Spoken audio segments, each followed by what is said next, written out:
He was always a smart kid. Always. He always picked up on things like that. So, and that was a blessing in itself. So yeah, he's always been a good kid. Very driven, very determined. I mean, coming up, if you told him he couldn't do anything, he was going to do everything he could to prove you wrong, that he could do it. I mean, even if somebody challenged him to an ice skate battle, okay, we're going to go get these ice skates, and you know, he's one of those kids. So, and I think that that's what, that drive that he has, it's what's pushing him forward. He was one of those kind of kids. He started walking at 9 months.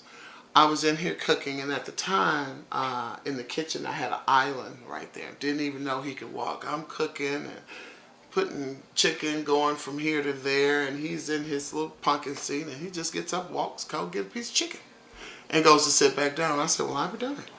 He's always been a smart kid. The only thing I really had to deal with him was his mouth. He does not bite his tongue.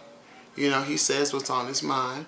I always say I got lucky. You know, you have so many kids that are off into other things. The streets actually, they get intrigued about drugs or crime and things of that nature.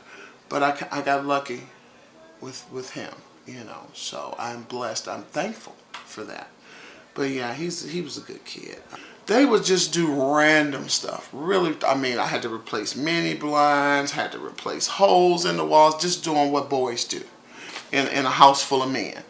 So actually, all of them are very good kids. I got pretty lucky. You know, I never had a whole lot, but one thing that you can't put a dollar amount on is love, and it's always enough love to share. So they were raised as brothers, and they will always refer to each other as just that. They're brothers.